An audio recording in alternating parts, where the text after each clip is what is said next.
Coucou tout le monde, c'est Aurélie, bonjour et bienvenue à chacun de vous. J'espère que vous allez tous vraiment très bien. Je suis contente de vous retrouver aujourd'hui pour une vidéo dans laquelle on va faire ensemble des cartes shaker, donc des cartes à secouer, mais des cartes shaker ultra plates. Et je vais vous montrer deux façons de faire pour varier les plaisirs et pour s'adapter en fonction de ce que vous aurez chez vous à la maison. Alors ça vous tente? Alors asseyez-vous, détendez-vous, abonnez-vous et c'est parti! Alors la première façon de faire, c'est d'utiliser un panneau en entier. Et ce panneau-là, eh bien, vous allez le décorer de la façon de votre choix. Donc moi, j'ai choisi un papier déjà bleu. C'est du papier de chez Action, il me semble. Je vais simplement venir foncer les bords avec de l'encre bleue. Et le fait de prendre un papier qui est déjà coloré, eh bien, ça va plus vite que de faire un dégradé en partant d'un papier blanc. Donc j'ai commencé par mettre de l'encre sur tous les côtés, vous voyez. Ensuite, j'ai pris mon petit pochoir flocon. Et j'ai été donc le disposer sur mon panneau et je vais prendre de l'encre dorée et venir appliquer ça au travers de toutes les ouvertures. Donc j'ai choisi l'encre dorée Delicata que j'ai acheté sur Amazon, il me semble. Et avec un petit embout de mousse, je viens déposer ça au travers du pochoir. Et c'est vraiment de l'encre qui est de très bonne qualité, je trouve. Ça laisse un joli doré. J'aime bien cette couleur. Il y a des dorés qui sont plus ou moins jaunes et celui-ci, il me plaît bien. Donc je mets ça partout. Voilà, regardez, c'est super chouette. Ça brille. Là, j'ai été à nouveau foncer les contours puisque j'ai trouvé que ça avait un petit peu perdu du fait de mettre le pochoir par-dessus. Mais bon, ça, on fait comme on veut, hein. Peu importe. Donc je refais cette étape-là une deuxième fois. Et j'ai même ajouté de l'encre plus foncée pour avoir un meilleur contraste. Et vous voyez, le fait d'avoir cette couleur sur tout le pourtour, je trouve que ça ajoute presque même du relief à ce panneau. Donc là, voilà, il est pas mal comme ça. Pour un petit peu plus de vie, j'ai décidé d'ajouter de la peinture blanche, donc de la peinture acrylique, que j'ai diluée avec un petit peu d'eau. Je fais des petites gouttelettes blanches partout sur ce panneau. Et je vais laisser sécher. Là, comme ça me plaît. Bon, après, vous prendrez le fond de votre choix. Peu importe, c'est pas trop ça qui va attirer les regards de toute façon, puisque ce sera plutôt l'aspect shaker. Donc, pour le shaker, j'ai récemment acquis ces pochettes plastiques qui sont très fines et qui, je trouve, ont la texture parfaite pour faire des shakers maison qui sont plats. Donc ces pochettes-là, je vais essayer de vous retrouver le lien, je les avais achetées sur Amazon, donc je vous remets le lien dans la description sous la vidéo. Ces pochettes-là, comme c'est des pochettes, je vais pouvoir les ouvrir et les séparer en deux et chaque pochette va me donner de quoi faire deux cartes. Elles sont suffisamment grandes. Je peux découper ça sans souci puisque j'ai largement de quoi faire. Donc voilà, je vous montre ça pour que vous voyez comment je fais. Voilà, ça y est, c'est fini. J'ai récupéré l'un des deux côtés et l'autre côté, je l'utiliserai pour ma deuxième carte. Donc avec une seule pochette, je peux faire deux cartes. Ensuite, au dos de mon panneau, eh bien, je vais mettre du scotch double face. Sur toute la longueur, sur tous les côtés. Et je vais me créer une petite pochette avec mon panneau et cette pochette plastique. Et là, ma feuille plastique, elle est quand même un peu grande, donc je la redécoupe un petit peu. Et puis surtout, je viens découper les coins en biais. Comme ça, je trouve que ça se plie mieux. Donc j'enlève déjà un des côtés et vous voyez, je peux replier le plastique par-dessus, ça reste collant. Et je vais faire la même chose avec tous les côtés. Et quand je replie le plastique, je tire bien le plastique pour que ce soit le plus serré possible. Et à chaque fois, avec mes ciseaux, je redécoupe un petit peu si nécessaire ce plastique-là. Tout en m'assurant à ne pas trop en enlever parce que je veux pas laisser des trous non plus. Parce que si je laisse un trou, eh bien, tout ce que je mettrai à l'intérieur par la suite, ça se sauvera. Donc là, ça y est, j'ai refermé les trois côtés.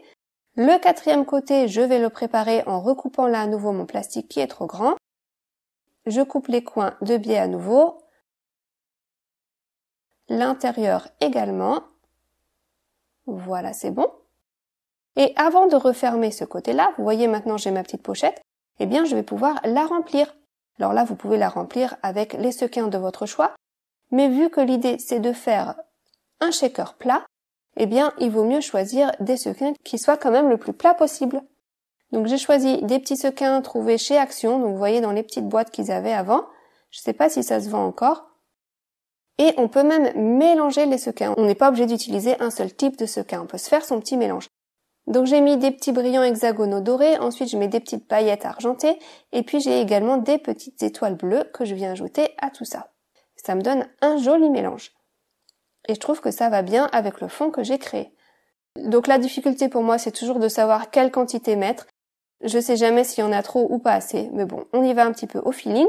Une fois que c'est fait, on peut venir refermer le dernier côté. Et voilà, ça y est. Et là, quand je secoue, eh bien, je vérifie, il n'y a pas de sequins qui se font la malle. C'est bon, c'est prêt. Il y aura peut-être besoin de remettre un petit bout de scotch ci et là. Ensuite, eh bien, ce panneau-là, je vais pouvoir venir le coller sur une base de carte. Simplement, là encore, en mettant du scotch double face au dos. Et je vais même mettre un petit morceau au milieu également pour plus de renfort. Alors là, pour pouvoir avoir le temps de bien viser, je vous avais déjà montré la technique, j'enlève la protection seulement sur les coins des 4 côtés. Vous voyez? La protection du milieu, je vais l'enlever en entier parce que j'y aurai plus accès de toute façon. Mais le reste, je n'enlève que les coins. Et du coup, ça me laisse le temps de viser avant de coller. Je peux viser en utilisant les coins qui ne sont pas exposés, qui sont encore protégés par la petite protection, vous voyez?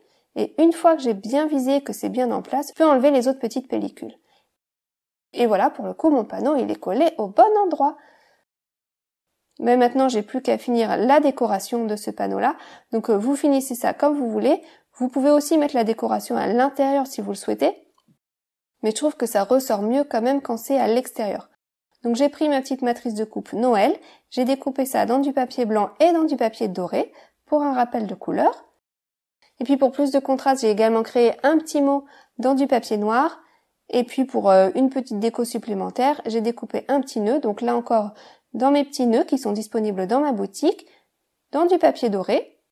Et puis j'avais également quelques fleurs qui étaient déjà prêtes. Je les avais découpées pour un projet précédent et je ne les avais pas utilisées. Donc j'ai pu les récupérer et j'ai plus qu'à venir coller tout ça en place. Donc là, j'aime bien cette association de doré et de bleu, et puis un petit peu de rose fuchsia pour une petite note de couleur. Et voilà, je colle tout ça en place, et voilà ce que ça donne. Ma première carte est déjà terminée, toute simple finalement, avec un petit fond avec nos flocons, un petit mot sur le devant. Comme il est assez gros, ça prend suffisamment de place, ça remplit bien la carte, et puis un petit bouquet sur le bas, et bien sûr, nos petits éléments à secouer à l'intérieur. Et vous voyez que ma carte, même si c'est une carte shaker, une carte interactive, et malgré tout, elle est très plate, donc elle rentrera facilement dans une enveloppe. Et voilà, ça se secoue, c'est super chouette à envoyer, à recevoir ce genre de carte. Franchement, ça le fait. Donc ça, c'est une première méthode en utilisant un panneau en entier. Maintenant, on peut adapter ça aussi avec les matrices de coupe que l'on aura chez soi à la maison. Vous pouvez choisir la forme de votre choix et transformer ça en shaker. Je vais vous montrer. Donc je vais déjà préparer un petit fond. Donc pour ça, je vais prendre mon petit bonhomme de Noël. Je lui ai également mis la petite étoile. Je vais venir mettre de la couleur, donc là avec des feutres à alcool, mais on fait comme on veut. Vous pouvez utiliser des crayons de couleur, vous pouvez utiliser de la peinture. Vous pouvez aussi utiliser une image noir et blanc. On fait comme ça nous plaît de toute façon. Donc là, je ne vais pas m'éterniser sur la mise en couleur. Je vous montre juste quelques prises ci et là pour ceux que ça intéresse. J'aime bien utiliser plusieurs couleurs quand je colorie. Je trouve que c'est plus vivant. Par exemple, là, quand je mets du rouge, de mettre du rouge un peu plus foncé et du rouge un peu plus clair et de faire un petit dégradé plutôt que de faire un aplat de couleurs, tout de la même couleur. Mais bon, ça, chacun fait comme il veut. Donc j'ai mis mon rouge, je vais mettre un petit peu de gris aussi, même sur le blanc. Même ce qui doit être blanc, c'est bien de lui ajouter un petit peu de couleur ci et là, un peu de contraste pour que ce soit moins plat. Et vous voyez, ça donne un petit peu de vie tout de suite à ce blanc. En tout cas, ça lui donne un peu de relief. Donc voilà, ça c'était juste quelques petites prises de vue rapidement. Je vais finir la mise en couleur hors écran. Mais juste avant de terminer, je voulais vous montrer que j'avais colorié ça sur un papier blanc, mais je voulais qu'il y ait un fond bleu. Donc je prends là encore un feutre, du coup de couleur bleue, et je viens compléter l'arrière-plan en bleu. Comme ça, mon petit personnage, il sera sur un fond bleu, mais quand même l'intérieur du bonhomme de neige, il sera blanc. Donc voilà pour ça. Je lui mets également quelques petits accents de lumière ci et là avec un stylo gel blanc. Et puis voilà, ça y est, mon personnage est terminé. Et je ne vais pas avoir besoin de le découper, celui-ci. En tout cas, je n'ai pas besoin de le détourer à la main et au ciseau, puisque j'ai décidé de faire un shaker et donc je vais utiliser une forme. Donc j'ai choisi cette forme-ci que j'aime beaucoup, j'aime bien cette forme d'arche. Donc j'ai été découper mon personnage déjà avec une première forme, ensuite je prends la même forme un petit peu plus petite, vous voyez, je viens la disposer à l'intérieur et je viens scotcher ça en place pour que l'écart entre les deux formes soit équidistant de partout. Voilà, comme ça, c'est bon. Et avec ça, je vais pouvoir découper des cadres de la même forme. Du coup, j'ai été en découper deux, un blanc et un doré. Avant de passer à la suite de ma forme shaker, je vais préparer le fond de carte. Je voulais qu'il y ait des petites gouttelettes dorées un peu partout. Et tant qu'à faire, autant le faire maintenant, comme ça a le temps de sécher pendant que je fais la suite. Voilà, donc ça c'est fait, ça sèche. Maintenant, je vais prendre ma forme blanche, je vais venir la coller sur mon petit personnage, donc sur le tour, vous voyez. Et je ne mets qu'une seule épaisseur.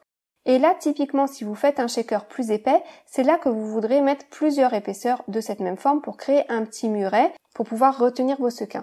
Mais moi, dans la vidéo aujourd'hui, le thème, c'est les shakers qui sont plats. Donc, je ne mets qu'une seule épaisseur. Je vais garder ça tout fin. Et vous allez voir, ça va très bien fonctionner. Je reprends les mêmes petits sequins que j'ai mis dans ma première carte, donc mes petites étoiles, mes petites paillettes dorées et argentées. Là encore, il faut que ce soit assez plat du coup, puisque je veux un shaker qui soit plat. J'en mets une quantité un peu au pifomètre, comme d'habitude, et puis je remets de la colle bien partout sur tout le tour de ma forme. Il faut que ce soit bien hermétique de tous les côtés et je viens coller. Donc mon deuxième morceau de plastique, celui que j'ai découpé tout à l'heure lors de ma première carte, je colle ça par-dessus. L'avantage de ce plastique, je trouve, c'est qu'il n'est pas du tout électrostatique. Parfois, quand vous utilisez de l'acétate ou du rhodoïde, vos sequins ont tendance à aller coller partout sur ce rhodoïde. Ben là, c'était pas le cas du tout. Donc franchement, j'étais très contente. Je pense que je vais utiliser beaucoup plus souvent du coup ce plastique-là pour mes shakers, parce que c'est vraiment un gros avantage que ça soit pas électrostatique. Et ensuite, simplement, avec mes ciseaux, je viens couper tout ce qui dépasse tout autour de ma forme. Une fois que c'est bien collé, bien évidemment. Et une fois que je me suis bien assurée que c'était bien jointif partout. D'accord? Parce que si c'est pas bien jointif, vos sequins vont se faire la malle. Donc voilà, là c'est collé. Et ensuite, donc pour la déco, j'avais découpé une forme supplémentaire que je viens coller par-dessus. Donc moi j'ai mis doré, mais vous prenez la couleur de votre choix. C'est vraiment juste pour une meilleure finition, puisque sinon on va apercevoir la colle au travers là. Du coup, en ajoutant une forme par-dessus, eh bien ça cache tout ça. Voilà, là c'est bon. On secoue tout ça, on s'assure qu'il n'y a rien qui fuit avant de passer à la suite. S'il y a quelque chose qui fuit, eh bien on vient ajouter de la colle et bien refermer notre forme là où ça fuit. Et ensuite, on peut coller ça sur notre base de carte et ajouter la déco de notre choix. Donc moi j'ai juste ajouté quelques petites salutations. Je viens mettre un petit peu des épaisseurs avec des chutes de papier au dos pour pouvoir coller ça bien plat sur ma carte. Donc il y a un petit mot qui dit « Hello copine » et un autre qui dit « C'est pour toi ». Donc ce mot-là, c'est pour toi, il vient de la même planche de tampon que le petit bonhomme de neige. Et voilà, ça y est, ma carte est terminée. Vous voyez une carte à secouer, cette fois-ci, avec la forme que l'on a choisie. Et ça fait très chouette. Là encore, c'est interactif, c'est vraiment sympa. Et puis, c'est encore très plat. Cette carte, elle va rentrer sans problème dans une enveloppe de taille classique. Mais le fait que ce soit shaker, ça a vraiment ce petit élément waouh, un peu surprise, quand le destinataire ouvrira son enveloppe. Voilà, et bien ça y est, j'ai déjà terminé pour aujourd'hui. Je vais vous remontrer les deux cartes du jour, donc mes deux cartes à secouer toutes plates. J'espère en tout cas que ça vous a plu, que ça vous donnera des idées, que ça vous donnera peut-être envie de vous lancer. Moi en tout cas, je me suis bien amusée. Voilà, et bien j'ai fini pour aujourd'hui. Je vous retrouve la semaine prochaine pour une nouvelle vidéo. À bientôt, gros bisous, bye bye.